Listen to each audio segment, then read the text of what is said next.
আসসালামু আলাইকুম বন্ধুরা, আশা করি আপনারা সকলেই ভালো আছেন।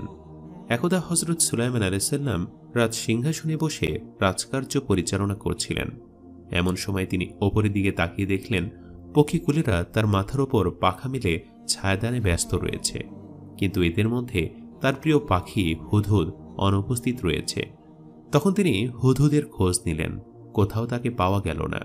তিনি হুদহুদের উপর রাগান্বিত হলেন এবং বললেন, হুদহুদ বোধ হয় পালিয়ে গেছে, না হয় সে বেঈমান হয়েছে, তাকে পেলে আমি জবেহ করে দিব, না হয় শাস্তি দিব।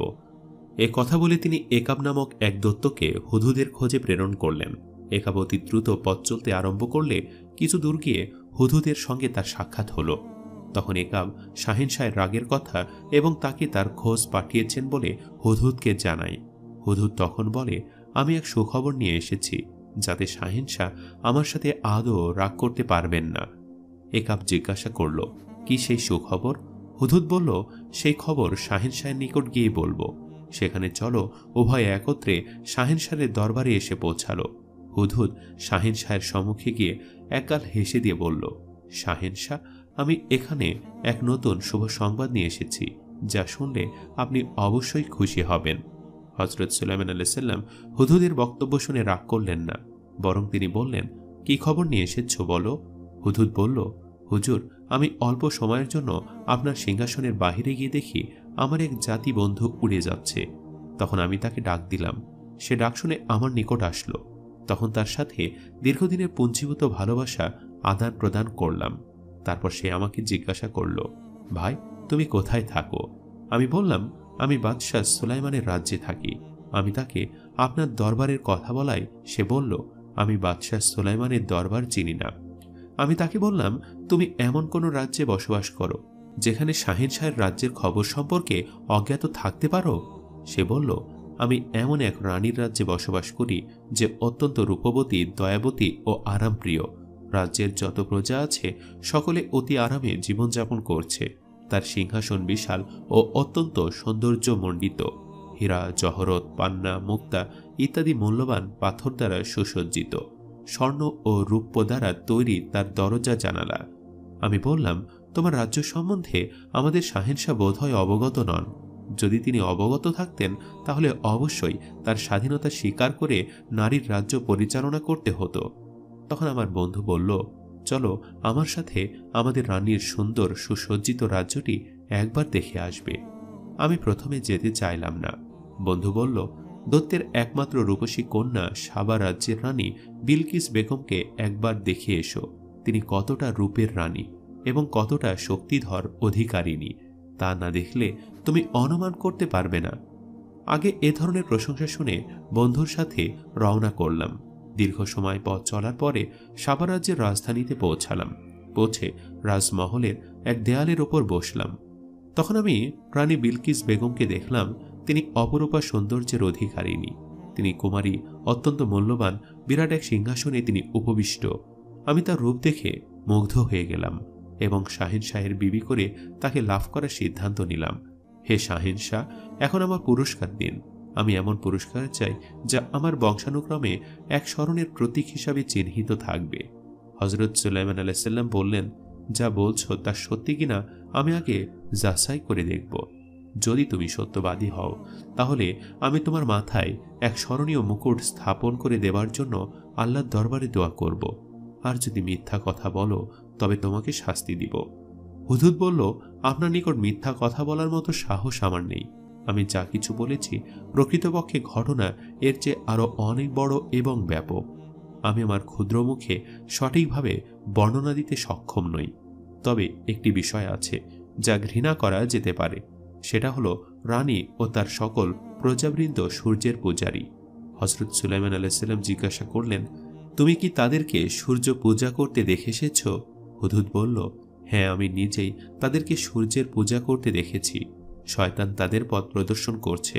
এতে তারা আল্লাহ তাআলার নির্বাচিত পথ পরিত্যাগ করে সূর্য পূজায় আত্মনিয়োগ করছে এবং তারা হেদায়েতের থেকে অনেক দূরে সরে পড়েছে। হযরত হুদহুদের শেষ কথা শুনে বললেন, তোমাকে আমি বিশেষ দূত করে আমার পত্র নিয়ে বিলকিসের নিকট প্রেরণ করব। তুমি আমার পত্র তার নিকট পৌঁছে দাও ফিরে এসে দেখা যাক সে পত্রের কি উত্তর দেয়। হুদুদ বলল, শাহেনশাহ, তাহলে দয়া করে পত্র লিখে দিন, আমি এখনই পত্র নিয়ে চলে যাচ্ছি। হজরত সুলাইমান আলাইহিসসালাম লিখলেন, পরম করুণাময় আল্লাহ তাআলার নামে শুরু করছি। এ পত্র আল্লাহ নবী সুলাইমান আলাইহিসসালামের পক্ষ থেকে বিলকিসের প্রতি প্রেরিত হল। রানী বিলকিস, আপনি অনতি বিলম্বে ইসলাম ধর্ম গ্রহণ করে আমার নিকট চলে আসুন, অন্যথায় প্রতিরোধমূলক শক্তি নিয়ে আমার সম্মুখীন হন লিখে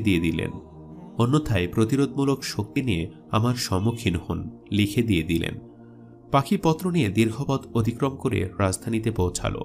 অতঃপর সে রাজমহলে গিয়ে দেখল রানীর খাস মহল 7টি গেট দিয়ে বন্ধ করা রয়েছে, শুধু জানালাগুলো খোলা। তখন হুদহুদ জানালা দিয়ে ভেতরে গিয়ে দেখল 7 মহলের অভ্যন্তরে রানী বিলকিস ঘুমিয়ে আছেন। তখন হুদহুদ অতি সন্তর্পণে চিঠিখানা রানীর বুকের ওপর রেখে জানালা দিয়ে বেরিয়ে এলো। অতঃপর সে হযরত সুলাইমানের দরবারে এসে পত্র পৌঁছানোর ঘটনা সবিস্তারে শাহেনশাহকে অবগত করল। রানী বিলকিস ঘুম থেকে জেগে বুকের ওপর একখানা পত্র দেখে অবাক হলেন। অতঃপর তিনি পত্রখানা খুলে পাঠ করলেন। পত্র পাঠ করে তিনি ভীষণ চিন্তাযুক্ত হয়ে পড়লেন। কে তার নিকট অলৌকিকভাবে এই পত্র পৌঁছে দিয়ে গেল, তাকে তিনি দেখলেন না। বিশেষ করে মহলের 7টি দরজা সম্পূর্ণ বন্ধ থাকার পরেও এ মহলে কে ভেতরে ঢুকে এ পত্র দিয়ে গেল, তার কোনো হদিস পাওয়া গেল না। তৃতীয়ত, পত্রের বিষয়বস্তু অত্যন্ত ভীতিকর এবং হুমকিদায়ক। রানী পত্রের মর্ম অনুধাবন করে অত্যন্ত ভীত হলেন এবং জরুরি ভিত্তিতে পরিষদবর্গকে ডেকে পাঠালেন। খবর পেয়ে তার পরিষদবর্গ রাজমহলে এসে উপস্থিত হলেন। তখন রানী বিলকিস সকলকে পত্রখানি দেখালেন এবং পত্রের মর্মানুসারে এখন তাদের কি করণীয় আছে তার পরামর্শ চাইলেন। পরিষদবৃন্দের সদস্যদের কেউ কেউ বললেন, আমরা সৈন্য সমাবেশ নিয়ে সুলাইমান বাদশার সাথে যুদ্ধ করব। কেউ বললেন, না, যুদ্ধ করা সম্ভব নয়, তিনি বিশাল শক্তির অধিকারী, তার সাথে যুদ্ধ করে টিকে থাকতে পারব না। আবার কেউ বললেন, হযরত সুলাইমানের নিকট আত্মসমর্পণ করা হবে সবচাইতে নিরাপদজনক। সর্বশেষে রানী বিলকিস বললেন, অভিমত হলো তার সাথে যুদ্ধ করে টিকে থাকা আমাদের পক্ষে অসম্ভব। তার সম্পর্কে আমি যতদূর জানি তাতে সে যেখানে সসৈন্যে প্রবেশ করেন সেখানে সবকিছু লণ্ডভণ্ড করে অধিবাসীদেরকে চরম বেইজ্জতি করে ছাড়ে। পতিত না হয়ে প্রথমে তার নিকট উপঢৌকন প্রেরণ করা হবে, এটাই বুদ্ধিমানের কাজ হবে। কাসিদরা এসে কি বক্তব্য দেয় তা শোনার পরে উপযুক্ত ব্যবস্থা গ্রহণ করা যেতে পারে। রানীর প্রস্তাবে সকলে একমত হল উপঢৌকন প্রেরণ করে বুঝতে যে হযরত সুলাইমান আলাইহিসসালাম প্রকৃতপক্ষে একজন নবী না একজন রাজ্য অধিপতি। সুলাইমান আলাইহিসসালাম যদি নবী হন তাহলে তিনি উপঢৌকন গ্রহণ করবেন না, রানীকে ইসলাম গ্রহণের জন্য চাপ সৃষ্টি করবেন। আর যদি তিনি একজন রাজ্য অধিপতি হন তাহলে তিনি উপঢৌকন গ্রহণ করে তাকে বিয়ের প্রস্তাব পাঠাবেন। হযরত সুলাইমান আলাইহিসসালামের নিকট রানী বিলকিস উপঢৌকন হিসাবে 7খানি স্বর্ণের ও 7খানি রূপার ইট, মণি, মুক্তা, জহরত সহ অনেক মূল্যবান পাথর দিলেন। স্বর্ণের সুতার দ্বারা তৈরি করে একখানা ঢাকনা দিয়ে সবগুলোকে ঢেকে দিলেন। যথাসময়ে কাসিদরা হযরত সুলাইমান আলাইহিসসালামের দরবারে এসে পৌঁছল। হযরত সুলাইমান আলাইহিসসালাম তখন রাজ সিংহাসনে বসা ছিলেন। 1000 উজির তার সম্মুখে বসা ছিল। সৈন্য সামন্ত, পাইক, পেয়াদা, জিন, পরি নিজ নিজ অবস্থানে শাহেনশাহের আদেশ নির্দেশের অপেক্ষায় প্রস্তুত ছিল। এক ব্যক্তি এসে তাকে জানালো রানী বিলকিস উপঢৌকন দিয়ে কাসিদের পাঠিয়েছেন। হযরত সুলাইমান আলাইহিসসালাম খবর পেয়ে কাসিদের ভেতরে আসার হুকুম দিলেন। কাসিদরা সম্মুখে অগ্রসর হয়ে দেখল রাজমহলের দেয়াল, ছাদ সমস্ত স্বর্ণ ও রূপার তৈরি। এছাড়া চতুর্পার্শ্বে মূল্যবান পাথর দ্বারা বিভিন্ন কারুকার্যে খচিত রয়েছে।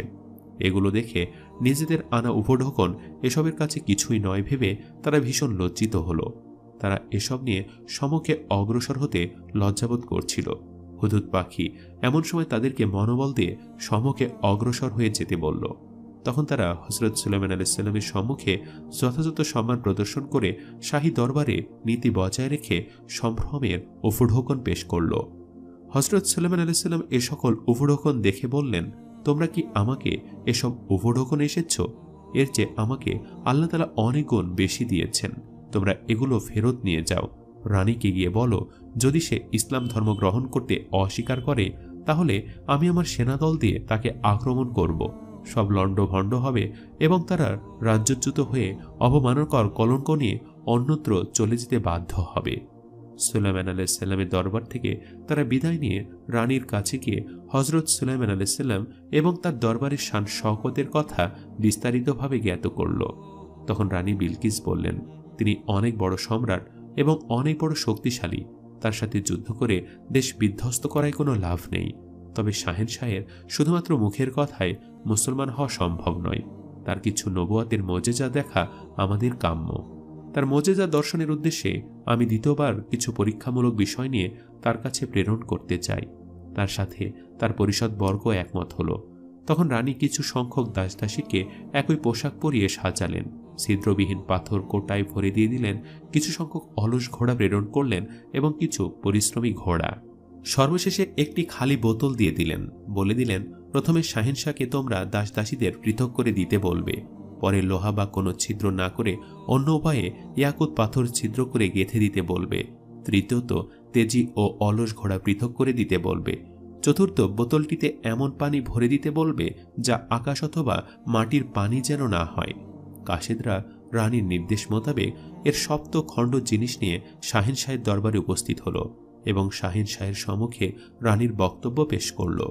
সুলাইমান আলাইহিসসালাম প্রথমে একই পোশাক পরিহিত দাসদাসীদেরকে হাত ধুতে আদেশ দিলেন। পুরুষগণ শুধু আঙ্গুলি ধৌত করল এবং মহিলারা হাতের কবজি পর্যন্ত ধৌত করল। শাহেনশাহ তখন বলে দিলেন, এরা পুরুষ এবং এরা মহিলা।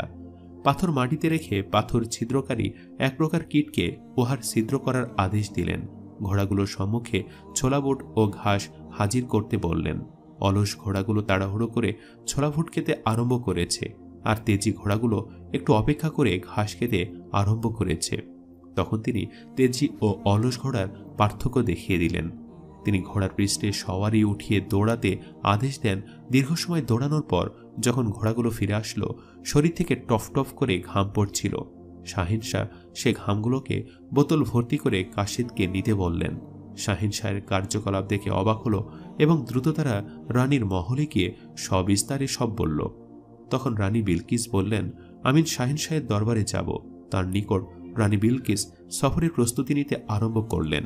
সিংহাসন 7 মহলের মধ্যে রেখে 7টি দরজায় তালা লাগিয়ে 100 দাসদাসী নিয়ে যাত্রা করলেন। রানী রওনা করার খবর মুহূর্তের মধ্যে শাহেনশাহের নিকট পৌঁছে গেল।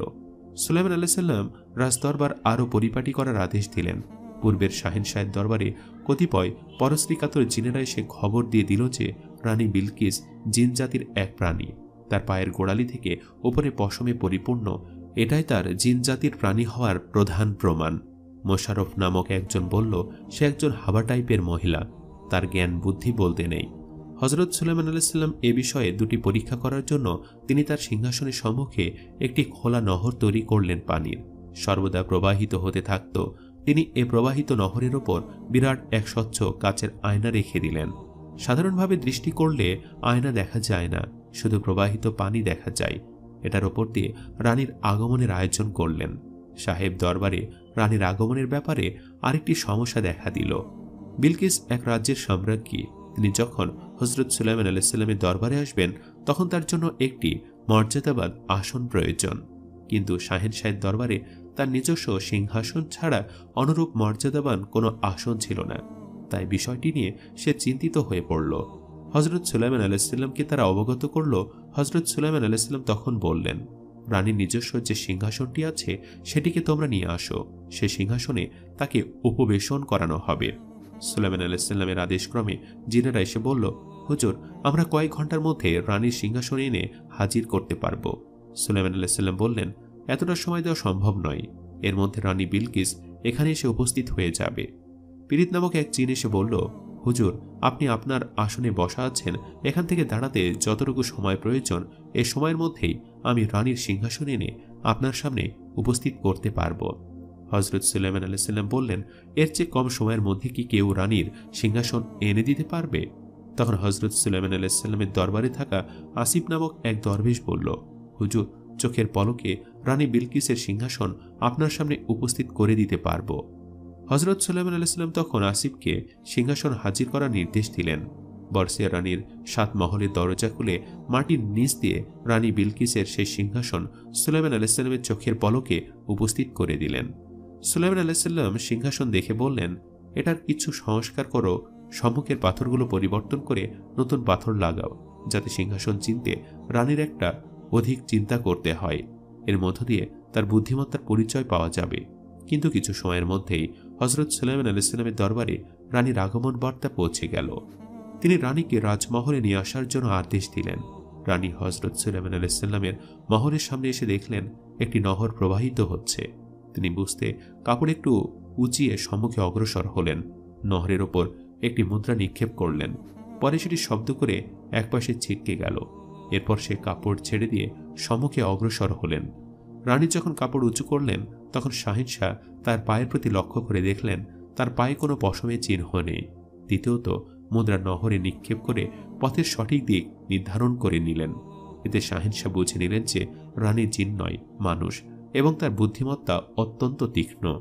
তার মানে জিনেরা তার নিকট যে অভিযোগ পেশ করেছিল সে সকল অভিযোগ মিথ্যা।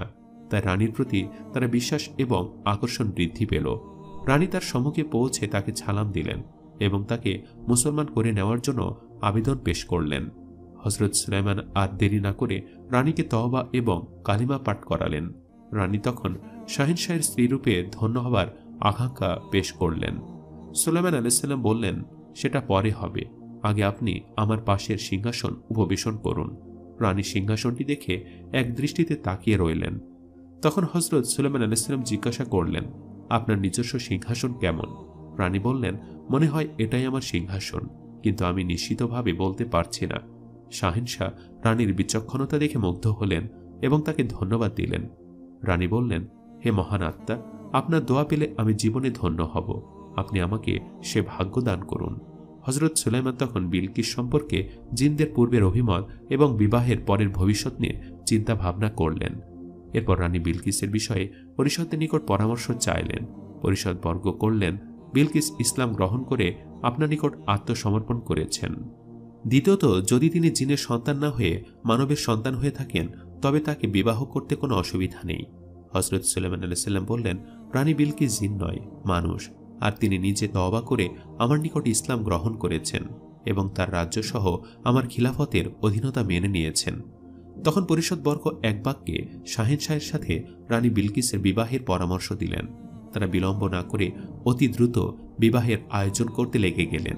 স্বাভাবিকভাবে অতি দ্রুত বিবাহের কার্য সম্পাদন হল।